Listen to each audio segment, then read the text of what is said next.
Student, I am Savita Kumari from gateway school.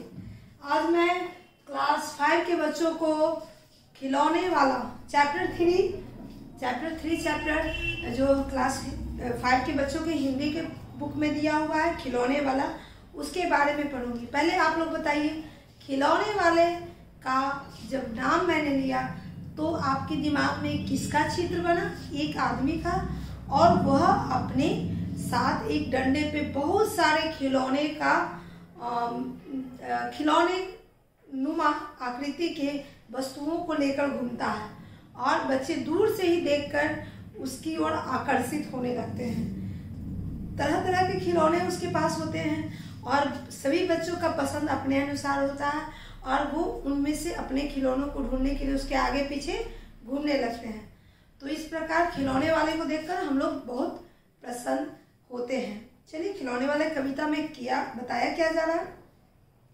वह देखो माँ, आज खिलौने वाला फिर से आया है, कई तरह के सुंदर सुंदर नए खिलौने लाया है। एक बच्चा अपनी माँ से कह रहा है कि वह देखो माँ, आज खिलौने वाला फिर से आया है और तरह तरह के सुंदर सुंदर नए खिलौने लाया है। हरा हरा तोता पिंजरे में, गेंद एक पैसे वाली, छोटी सी मोटर गाड़ी है सरसर चलने वाली। हरा हरा तोता प्लास्टिक के बने छोटे छोटे तोते होते हैं पिंजरे में बने हुए। उसके बाद मोटर गाड़ी बना होता है, गेंद बना होता है। तो मतलब इस तरह के हर तरह की आकृतियों का आकार उस खिलौने में दिया जाता है। सीटी भी है कई तरह के सुंदर खेल, चाबी भर देने से भक भक करती चलती रेल। चाबी वाले गाड़ी भी हम लोग देखें, चाबी एक बार मारने के बाद वो कुछ दूर तक चलती है आराम से, जैसे लगता है कि कोई उसको चला रहा है।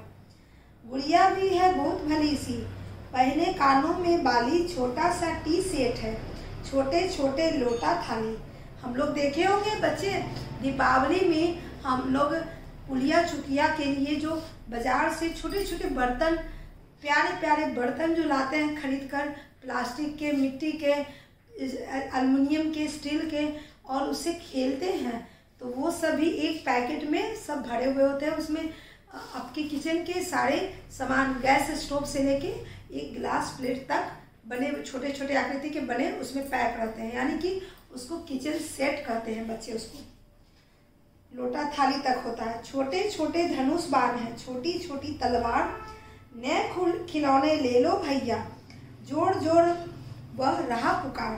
नए खिलौने ले लो भैया, जोर जोर से वह खिलौने वाला सबको आवाज़ दे रहा है ताकि सब अपने घरों से निकल कर अपने अपने पसंद के अनुरूप खिलौने खरीद सके। मुन्नू ने गुड़िया ले ली, मोहन ने मोटर गाड़ी, मचल मचल सरला कहती है माँ से लेने को साड़ी। कभी खिलौने वाले की माँ क्या साड़ी ले आता है, साड़ी तो वह कपड़े वाला कभी कभी दे जाता है। अम्मा तुमने लो तो ला कर के मुझे दे दी 4 पैसे, कौन खिलौने लेता हूँ मैं, तुम भी मन में करो विचार।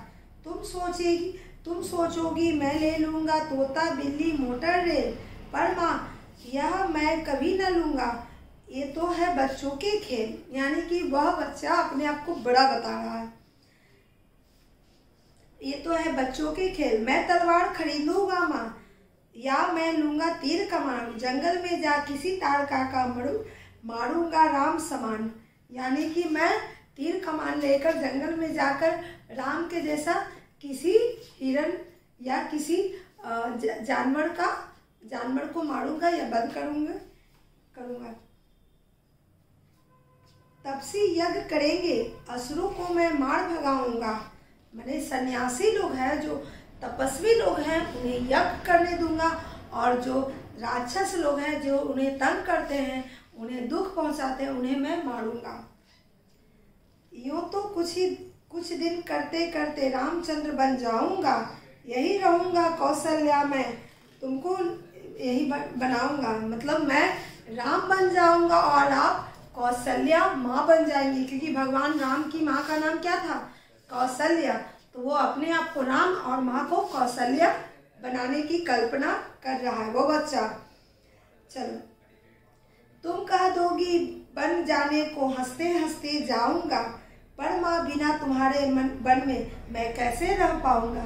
कितनी गहरी बात इस बच्चे ने कहा कि तुम अगर आज्ञा दोगी तो मैं 14 वर्ष का वनवास भी चला जाऊंगा, लेकिन माँ मैं तुम्हारे बिना कैसे रह पाऊंगा। क्योंकि वो बच्चा है ना, तो वो अपनी माँ से दूर जाने की कल्पना तो कर रहा है। कल्पना इसलिए कर रहा है कि रामचंद्र के व्यक्तित्व को अपने आप में धारण करने की बात कर रहा है, लेकिन उसके साथ ये भी कल्पना कर रहा है कि मैं आपके बिना कैसे रह पाऊंगा जंगल में। दिन भर घूमूंगा जंगल में, लौट कहाँ पर आऊंगा, किससे लूंगा पैसे, रूठूंगा और तो कौन मना लेगा, कौन प्यार से बिठा के गोद में मन चाहिए चीजें देगा। देखो कितनी प्यारी कविता है, कितनी अच्छी कविता है। वो बच्चा रामचंद्र के व्यक्तित्व को अनुसरण करना चाहता है, लेकिन क्योंकि वो बच्चा है तो अपनी माँ के प्यार दुलार स्नेह से वंचित हो जाएगा, तो उसकी भी कल्पना वो साथ में कर रहा है। ठीक है माँ, मैं आपकी आज्ञा के अनुसार 14 वर्ष वनवास में जाऊंगा, लोगों की सेवा करूंगा, तपस्वियों की सेवा करूंगा, सुरों को मानूंगा और आपकी आज्ञा को मानूंगा, लेकिन मैं आपके बिना कैसे रहूंगा। मैं दिन भर वन में तो घूम लूंगा, रात होने के बाद मैं कहाँ जाऊंगा। मैं तो आपके साथ रहता हूँ रात में, उसके बाद मैं आपका स्नेह प्यार दुलार कहाँ से पाऊंगा।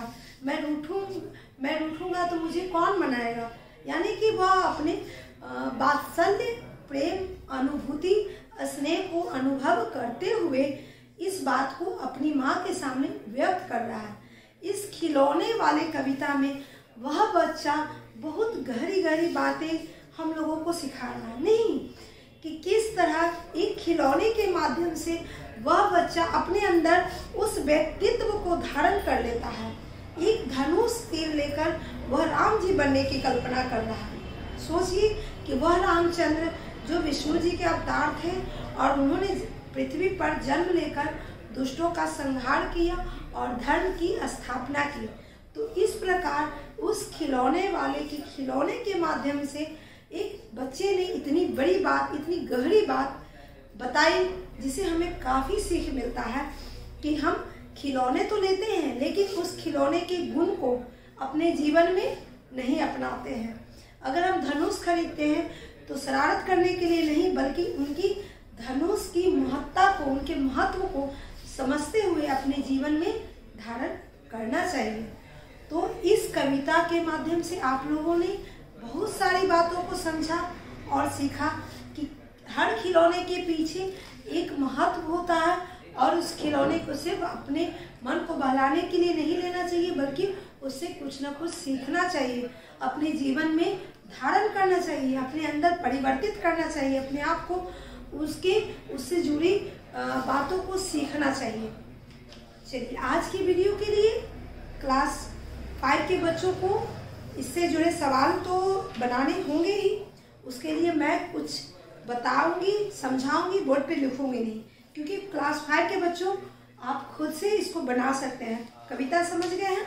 किसी तरह का समस्या होगा मुझे बताइएगा, मैं बताऊंगी, कोशिश तो आपका ही रहेगा, और नहीं होने के बाद फिर मैं। आज की वीडियो के लिए बस इतना ही। अगली वीडियो के लिए रेडी रहिएगा। टेक केयर, धन्यवाद।